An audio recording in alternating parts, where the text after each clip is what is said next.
And while some people may say that we're getting tired of voting, I challenge them to say that to a man or a woman who has put on a uniform in our armed services and gone overseas and defended our basic right as Americans and the right to vote.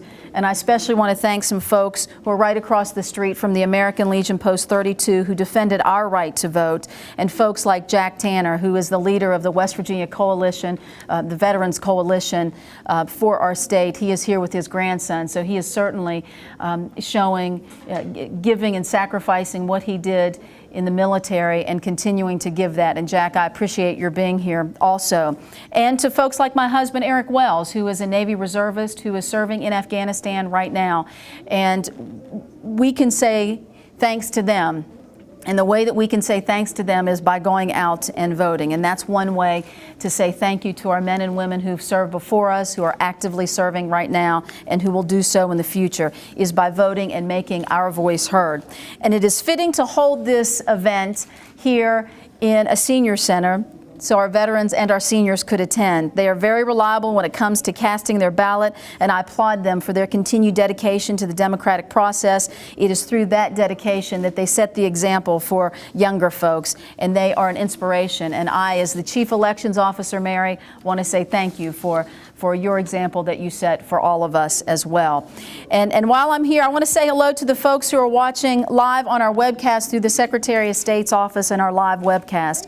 We in the Secretary of State's office have always supported transparency.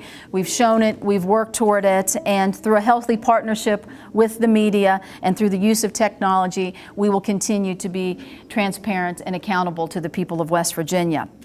So, on to some numbers now. Our early voting period for the special gubernatorial election ended on Saturday, and I am happy to report once again that West Virginians have taken advantage of our early voting. And we had 56,638 people vote during the early voting period. And you can compare that to the 41,000 people who voted for the early May primary special election, and you can just see how popular early voting is and how it continues to be very important to the people of West Virginia. Now, those early voting numbers are nice to see, but when it comes to security in our elections and the faith that the people of West Virginia have in them, it doesn't matter if 100 people voted, if 100,000 people voted, or if 1 million people voted. An election is the expression of our American rights and our ideals, and every single vote is sacred. And it is my duty as Secretary of State and the state's chief election official to make sure that election law is not being broken. And as I said, security is paramount in every election.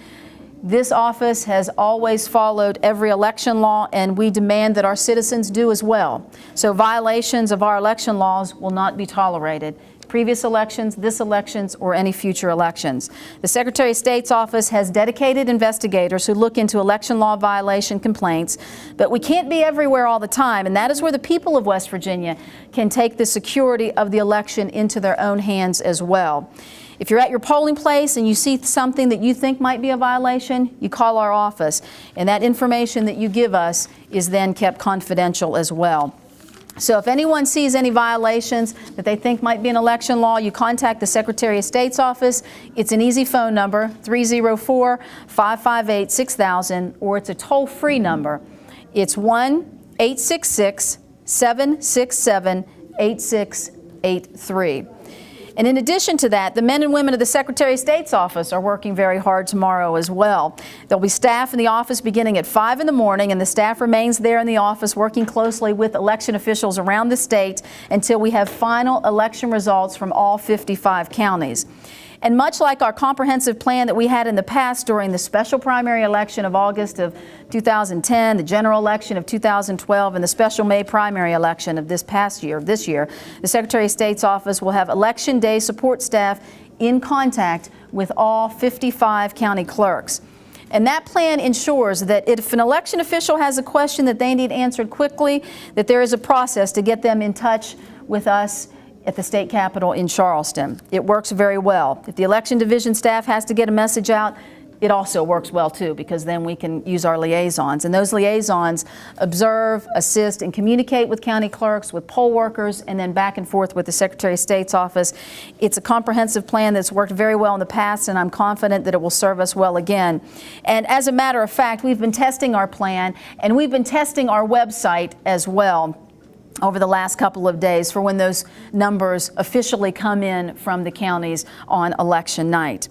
There's something that I also want to remind the voters too. It's just not about the election officials, it's about the responsibility of voters as well, and the rights that you have, because voters do have rights on election day, and it's simply called the Voters' Bill of Rights, and it includes being allowed to vote if you are standing in line by 7:30. A lot of folks question, well, what if the polls, it's time for them to close? If you're in line at 7:30, you still have that right to vote. You have the right to protect the secrecy of your ballot, the right to request a new ballot if you've made a mistake, to have your ballot counted fairly and impartially, and to vote in a non-disruptive atmosphere, among some of the other rights.